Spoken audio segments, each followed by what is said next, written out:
ভাবা যায় জঙ্গল থেকে এই বেরিগুলো পেরেছি এবং এগুলো একদমই ফ্রি। জঙ্গল থেকে বেরি তোলার আগে কি কি প্রিকশন নিতে হয় এবং কি ভাবে বেরি তুললাম সেটা দেখাই চলেন। আমি এবং আমার টুকরি, আপনি যখন বেরি তুলতে আসবেন তখন মেক শিওর করবেন যে মাথায় আপনার একটা ক্যাপ আছে, কারণ এখানে খুব মশা থাকে। মশার জন্য কানটুপিটা পরে নিলে এটা সিকিওর থাকে। আর সবসময় এরকম হাত একদম ফুল হাতা ড্রেস থাকার চেষ্টা করবেন। এই যে আমার হাতের এই অবস্থা। এই হলো গাছটা, পাতাটা উল্টে দেই, এই যে পেছনের দিকে থাকে বেরিগুলো। প্রত্যেকটা গাছে কি পরিমাণে বেরি ধরে আছে করে আমরা বেরিগুলো তুলি।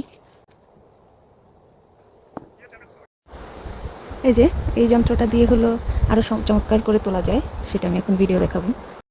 বেরি আলতো করে টান দিতে হবে। এই যে বেরি আলতো করে টান দিতে হবে। এই যে দেখছেন যে মেশিনটা দিয়ে তুলছি, এই মেশিনটার দাম প্রিজমাতে 5 ইউরো করে। আপনারা চাইলে এটা কিনতে পারেন। মেশিনটা দিয়ে তোলা হয় আসলে যদি আপনি ব্যবসায়িক উদ্দেশ্যে আপনি যদি বেরি বিক্রি করতে চান সেক্ষেত্রে আপনি এই মেশিনটা দিয়ে তোলাই ভালো। কিন্তু আপনি যদি বেরি প্রিজার্ভ করতে চান, বাসায় বছর জুড়ে খেতে চান, সেক্ষেত্রে আমি বলবো যে হাতে তোলাটাই বেটার। তো এখানে দেখেন আমরা আসলে 5 জন গিয়েছিলাম বেরি তোলার জন্য। সবার বেরি একসাথ করা হয়েছে, দেখতে যে কি ভালো লাগছিল। পরবর্তী কোনো এক ভিডিওতে আমি দেখাবো কিভাবে আপনারা বেরি প্রিজার্ভ করতে পারেন এবং বছর জুড়ে খেতে পারেন। তো বেরির ভিডিওটি কার কার ভালো লাগলো জানাতে পারেন এবং কে কে বেরি পছন্দ করেন সেটাও জানাতে পারেন।